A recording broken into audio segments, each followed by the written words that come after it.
Le médiateur de la CEDEAO pour le Mali, Goodluck Jonathan, a posé à nouveau ses valises à Bamako ce dimanche 5 septembre. Les détails à suivre. Ce 4 septembre, les ressortissants du pays d'Ogon ont tenu un meeting pour la sécurité. Plus de précisions dans un instant. En Afghanistan, le porte-parole des talibans déclare qu'il ne permettra aucune insurrection. Élément à suivre dans la page internationale. Mesdames et messieurs, ravi de vous retrouver sur Joliba TV News et bienvenue dans ce journal Joliba Evening News. Le professeur Alpha Condé a été renversé ce dimanche 5 septembre à la suite d'un coup d'État. À la tête du commando qui a attaqué le palais Sékou Touré se trouve le colonel Mamadi Doumbouya, qui est cet officier qui commande les forces spéciales guinéennes. Son portrait avec Arona Saliakone. Le nouveau visage de l'exécutif guinéen, c'est lui, le colonel Mamadi Doumbouya. Il vient de renverser le régime du professeur Alpha Condé qui dirige le pays depuis 11 ans. Ce colosse de 41 ans est originaire de la région de Kankan. Formé à l'école de guerre de Paris, il est titulaire d'un brevet français d'études supérieures militaires. Le colonel Mamadi Doumbouya a suivi des formations de spécialisation en protection opérationnelle à l'Académie de sécurité internationale en Israël. Le cours de formation des commandants d'unité à l'école d'application de l'infanterie du Sénégal et celle d'officier d'état-major à Libreville. Légionnaire de l'armée française, il a effectué des missions opérationnelles en Afghanistan, en Côte d'Ivoire, à Djibouti, en République centrafricaine. Il est rappelé en 2012 en Guinée pour commander le groupement des forces spéciales GPS. En 2018, les Guinéens le découvrent à la tête de l'unité d'élite de l'armée, spécialisée dans l'antiterrorisme, lors du défilé des festivités du 100e anniversaire de l'indépendance du pays. En 2019, il est promu lieutenant-colonel et colonel en 2020. Au cours de l'année 2021, il tente de rendre le groupement des forces spéciales moins dépendant du ministère de la Défense nationale, ce qui suscite la méfiance du pouvoir. En mai dernier, des rumeurs font même état de son arrestation. Il a finalement renversé ce dimanche le président Alpha Condé. Dans un communiqué lu à la télévision nationale guinéenne, à la mi-journée du dimanche, le leader du Comité national du rassemblement et du développement, le CNRD, annonce avoir dissous le gouvernement et les autres institutions de la République. Nouveau homme fort de la Guinée, le colonel Mamadi Doumbouya a participé avec le colonel Assimi Goïta au Flintlock 2019 de Ouagadougou, une vaste formation américaine contre le terrorisme. Une coïncidence. Suite à ce coup d'État survenu donc ce dimanche 5 septembre 2021 en Guinée, nous avons recueilli l'avis de ressortissants guinéens à Bamako sur la question. Suivons.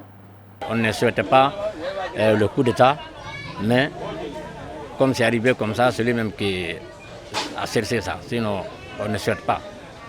Mais comme c'est arrivé comme ça, donc nous sommes très contents, mais on souhaite que les militaires laissent le pouvoir très vite possible et que les Guinéens soient réconciliés, c'est ce que nous voulons. Le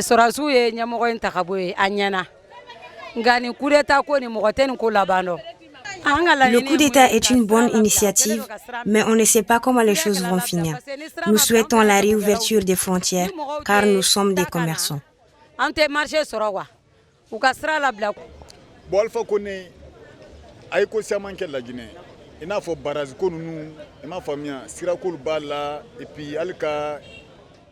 Alpha Condé a fait beaucoup de réalisations en Guinée, notamment les barrages, les routes et l'éducation.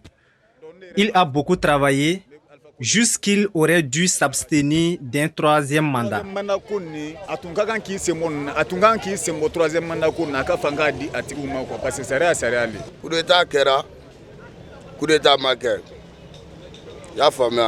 On peut parler à la fois de coup d'État et non.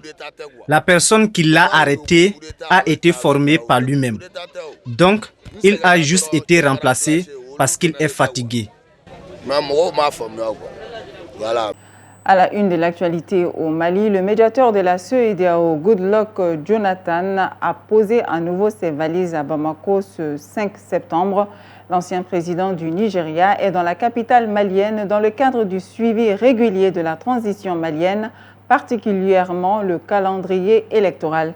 Écoutons-le au micro de Moussa Tembini. Atterré à Bamako hier, Goodluck Jonathan effectue une visite dans la capitale malienne qui sera principalement axée sur le calendrier électoral. Nous allons avoir des concertations avec les différents acteurs à divers niveaux, à partir d'aujourd'hui jusqu'à mardi. Mardi, nous aurons le point de la situation et nous verrons clair dans la situation et vous dire ce que nous en pensons. Dans son emploi du temps, le médiateur de la CEDEAO rencontrera le Premier ministre Choguel Kokala Maïga, plusieurs membres du gouvernement, mais aussi la classe politique et la société civile. Mardi matin, Goodluck Jonathan s'entretiendra avec le président de la transition, le colonel Assimi Goïta. Au terme de sa visite, il animera une conférence de presse dans laquelle les points de la situation seront exposés. Toujours dans le cadre de cette visite, le médiateur de la CEDEAO pour le Mali, Goodluck Jonathan, a été reçu par le Premier ministre Choguel Kokala Maïga qui en a profité pour rappeler les grands axes de la transition à son hôte. Par ailleurs, l'envoyé spécial de la CEDEAO a félicité les autorités de la transition pour la libération de l'ex-président Bandao et de son Premier ministre Mokhtar Ouane.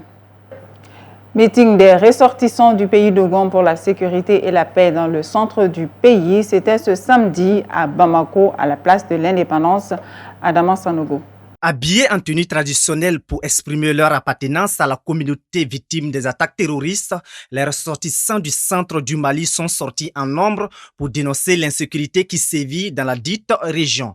Avec des pancartes et des banderoles, ils dénoncent. Ce meeting a été organisé par le mouvement Bagnesso au pays d'Ogon. C'est pour montrer à l'opinion nationale et internationale que ce qui se passe actuellement sur la route RN15, Sévaré-Bandiagara, le dynamitage des ponts, la destruction des biens publics, le mouvement Bagnesso a organisé ce meeting. Contrairement à ce que pensent certains Maliens, Farabougou et Dokofiri sont encore sous la menace des terroristes. Ce qui fait d'ailleurs que beaucoup de terres dans ces zones restent incultivables, confirme notre interlocuteur. Bon, à Dokofiri, les choses ne s'améliorent pas parce que là où on est à la date d'aujourd'hui, il y a plus de 6000 hectares qui ne sont pas encore cultivés. Mieux que ça, dans notre commune, il y a le village de Farabougou. Farabougou est encore sous tutelle. Depuis le 3 juillet 2021, Songo est sous tutelle. Donc chez nous, on peut dire que vraiment ça ne va pas. Toutefois, le président de Dana Ambassagou rappelle que cette guerre n'est aucunement un conflit intercommunautaire. Donc ce n'est pas une guerre, comme les gens le pensent, intercommunautaire, non. J'ai dit toute personne qui va dire que cette guerre-là est une guerre intercommunautaire, Les ressortissants du pays d'Ogon debout sur les remparts réclament la sécurité partout au Mali. Ils interpellent les autorités de la transition à poser les jalons pour un Mali uni et sécurisé. Le rappeur malien Ibrahim Sissoko, dit Ibawan, a procédé samedi 4 septembre dernier au lancement officiel de son groupe Team Gladia. Situé à Bako Djikoroni Golf, la Team Gladia est une entreprise composée de plusieurs services, dont une maison de production ouverte aux artistes locaux et internationaux. Youssouf Kone et Bakoroba Nyari. Ibawan, l'une des figures emblématiques du rap malien, est désormais un chef d'entreprise. En effet, après 15 ans de carrière et de nombreux trophées glanés au Mali et à l'international, le rappeur Ibrahim Sissoko, alias Ibawan, vient de lancer son entreprise du nom de Team Gladia. Un groupe composé de plusieurs services, dont une maison de production ouverte aux artistes maliens et internationaux. Le groupe Team Gladia 6 à Bako Djikoroni a été officiellement lancé le 4 septembre 2021. Avec ce nouveau projet, le rappeur entend apporter sa contribution au rayonnement du rap malien en particulier et de la culture malienne en général. Je suis déjà un rappeur, un artiste malien et pourquoi pas contribuer pour la musique malienne. Donc j'essaie de donner mon expérience aussi aux jeunes en même temps et faire évoluer le rap malien à l'échelle internationale.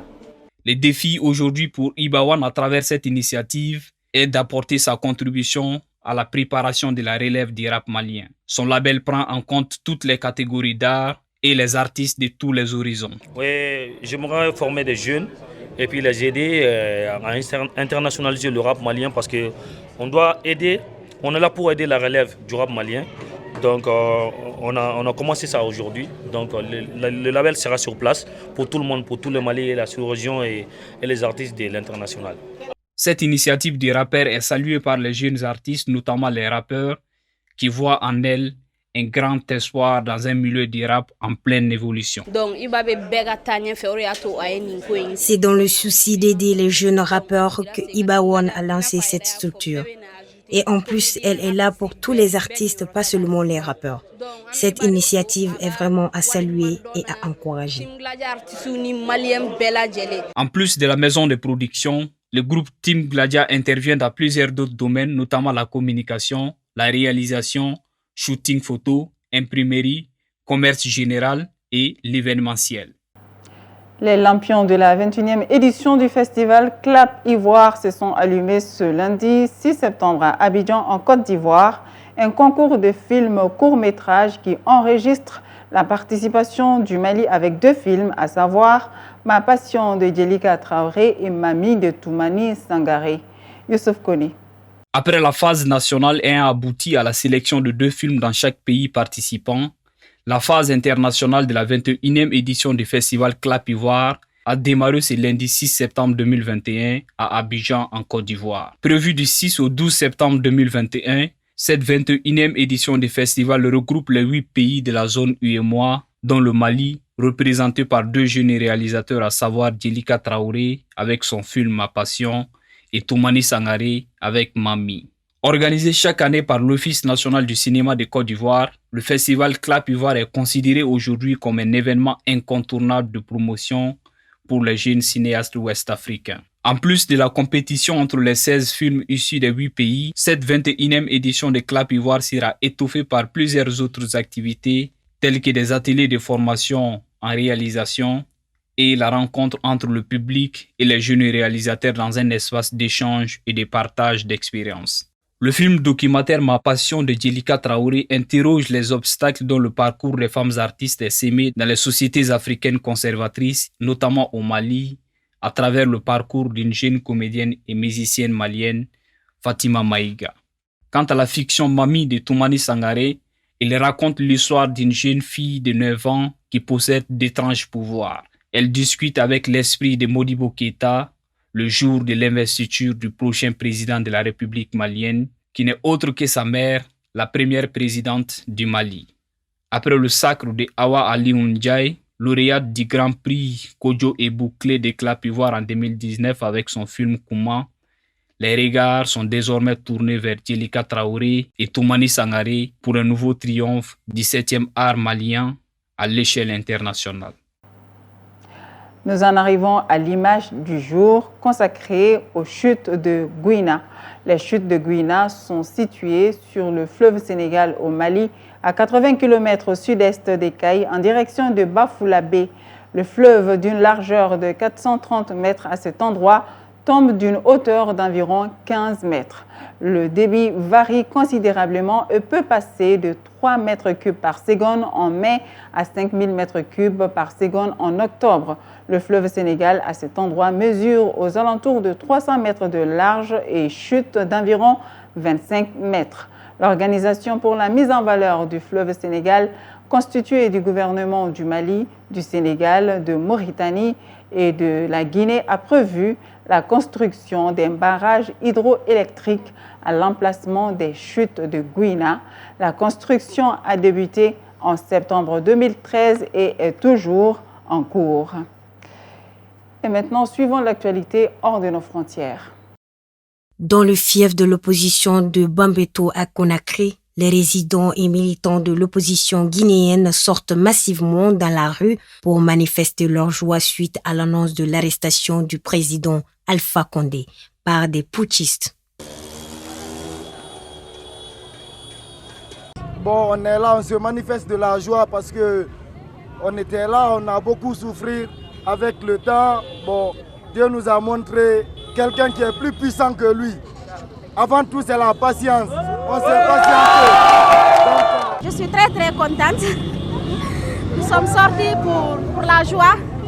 Donc, nous sommes très contentes. Par rapport à ce qu'on a entendu, ce qu'on a vu. Déplayer l'école ou encore trouver des tentes pour faire classe à Haïti, malgré le report de la rentrée scolaire, accueillir les élèves demeure un défi tant logistique qu'humain dans les régions frappées par le séisme du 14 août. L'école, c'est une source dans la zone. Tout dépend d'elle. Sans cette école, la communauté de Manzénode est totalement détruite. Où iront les enfants? C'est ma préoccupation actuelle. Nous devons déployer l'école, trouver des tentes et nous assurer que les élèves auront un endroit où suivre des cours. On est obligé de prendre notre courage à deux mains. Il faut que l'école soit fonctionnelle. L'essentiel sera de pouvoir payer les professeurs et les employés et tout ira bien. C'est ça qui est primordial pour nous, payer les professeurs, nous payer les employés, nous et that's it. Pour que le lycée puisse fonctionner, il n'y a pas d'autre solution que de déployer cette partie de l'école. Personne, ni les parents d'élèves, ni les professeurs ne prendront le risque de travailler dans l'école. Personne ne se sentira en sécurité en voyant les nombreuses fissures sur les murs du bâtiment. J'aurais aimé que les activités scolaires reprennent. Les enfants n'auront rien à gagner à rester des mois chez eux. Ils deviendront des délinquants. Donc l'école doit reprendre. C'est à l'État de voir comment le faire. Des heures, voire la journée, à appeler tous les hôpitaux pour tenter de transférer les patients critiques. Au Texas, faute de place dans les hôpitaux débordés par le Covid-19, des malades sont bloqués dans des cliniques rurales pas équipées pour les soigner. Je suis venue ici. Ils ont tout de suite fait ce qu'ils pouvaient, mais ils sont débordés. Ils ont essayé de me transférer ailleurs, mais personne ne voulait me prendre. De ce que j'ai compris, personne ne part d'ici. Alors c'est une situation bien triste. Notre équipe et notre médecin ont travaillé non-stop pendant plus de 6 heures pour essayer d'obtenir ce transfert. Notre médecin urgentiste est même allé sur Facebook pour essayer de lui obtenir son transfert. Et on a eu un appel d'un médecin près d'Austin qui était prêt à le prendre. Mais 5 minutes après, on a été rappelé et on nous a dit que le responsable des admissions disait « On est plein, on est plein ». On pense vraiment que si on avait pu le sortir à temps, il serait arrivé à Houston et il aurait survécu. Mais il n'a pas survécu. Il est mort après être arrivé à l'hôpital de Houston. Et c'est très triste.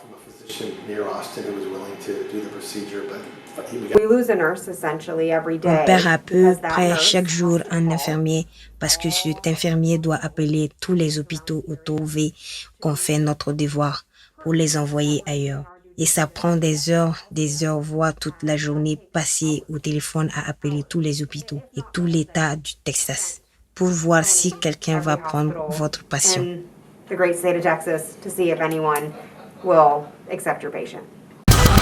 Dans une déclaration prononcée à l'occasion du 20e anniversaire des attentats du 11 septembre 2001, l'ancien Premier ministre britannique Tony Blair affirme que l'islamisme est toujours une menace sécuritaire de premier ordre et que l'Europe et l'OTAN devront développer la capacité d'agir maintenant que les États-Unis ne souhaitent plus le faire. Presque tout ce qui concerne le 11 septembre et ses conséquences, en particulier aujourd'hui, est embourbé dans la controverse. Ce qui ne peut cependant pas être sérieusement contesté, c'est que dans le 11 septembre, même si heureusement il n'y a pas eu d'autres attaques terroristes de cette ampleur, l'islam radical n'a pas diminué en force. À mon avis, l'islamisme, tant l'idéologie que la violence, est une menace de premier ordre pour la sécurité et s'il n'est pas contrôlé, il viendra à nous, même si son centre est loin de nous, comme l'a démontré le 11 septembre.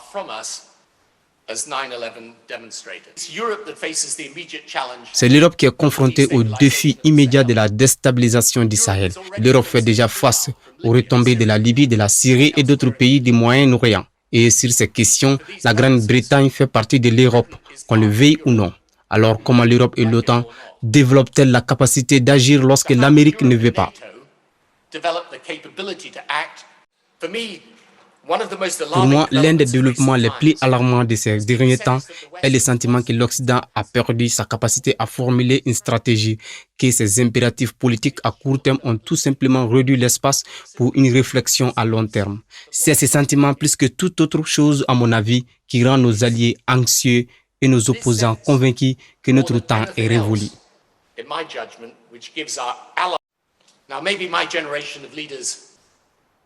Peut-être que ma génération de dirigeants a été naïve en pensant que les pays pouvaient être remodelés, ou peut-être que le remodelage aurait dû être plus longtemps. Mais nous ne devrions jamais oublier, alors que nous voyons les femmes afghanes dans les médias, la culture et la société civile, qui fuient maintenant en craignant pour leur vie, que nos valeurs sont toujours celles que les peuples libres choisissent.